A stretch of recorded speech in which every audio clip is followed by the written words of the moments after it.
Après l'étape de Caille, en septembre dernier, le candidat à la candidature de l'UR à la présidentielle, qui dit incarner l'héritage politique de feu Soumaïla Cissé, a été accueilli le week-end passé en grande pompe dans la région natale, Ségou. Madamba Traoré, puisque c'est de lui il s'agit, a eu droit à un accueil des grands jours avec les autres membres de sa délégation dès la rentrée de la ville par une foule en liesse qui l'a conduit dans la maison des artisans. Sur place, les présidents des mouvements des jeunes, des femmes, le secrétaire général de la section et le coordinateur de la fédération de l'UR de région se sont succédés sur le pupitre pour apporter leur soutien au secrétaire à la communication du parti de la poignée de main et demander le respect du choix du comité qui se prononcera dans les prochains jours la candidature de ce parti. Madamba Traoré, qui semble remplir les critères ou les textes qui définissent ce choix par rapport à ses adversaires, dit s'engager à faire aboutir l'idéal commun du parti. Lequel reste et demeure,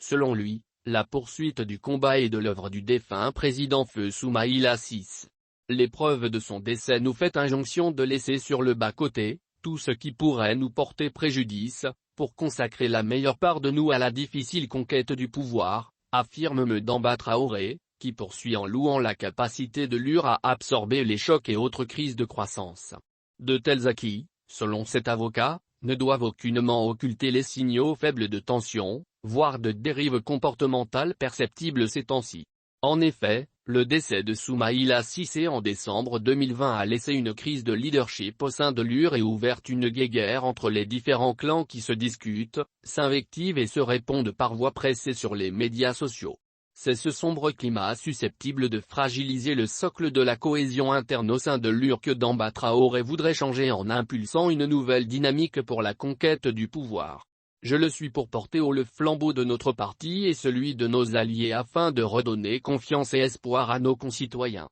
Je suis prêt, fort de l'héritage de feu Soumaïla Cissé et de vos apports, à tracer la voie de la paix et de la prospérité pour chaque Malien, en tout point du territoire national, a déclaré ce candidat devant les militants UR de Ségou.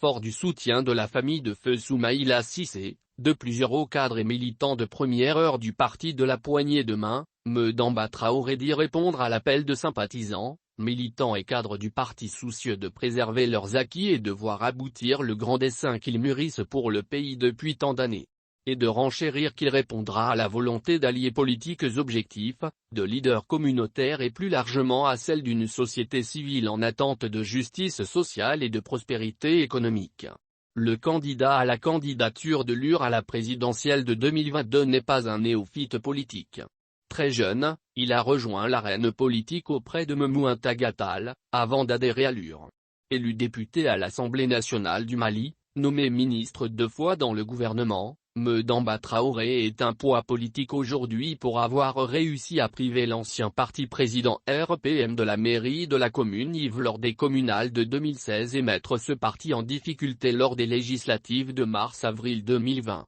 Le décès brutal de Soumaïla Cissé dont il revendique l'héritage politique l'oblige selon ses propres mots à briguer la magistrature suprême du Mali. Avant de réussir à être porté haut le drapeau de l'UR à la présidentielle, un défi l'oppose aujourd'hui à d'autres candidats tels que les anciens ministres de l'économie et des finances, Mamadou Igor Diarra, Dr Boubou Cissé et d'autres. Dans une semaine, le bain de l'UR devrait tenir des nouvelles assises pour statuer sur la question de la candidature du successeur de Soumaïla Cissé à la présidentielle. Déjà les tensions sont montées d'un cran entre les différentes tendances qui veulent toutes l'emporter.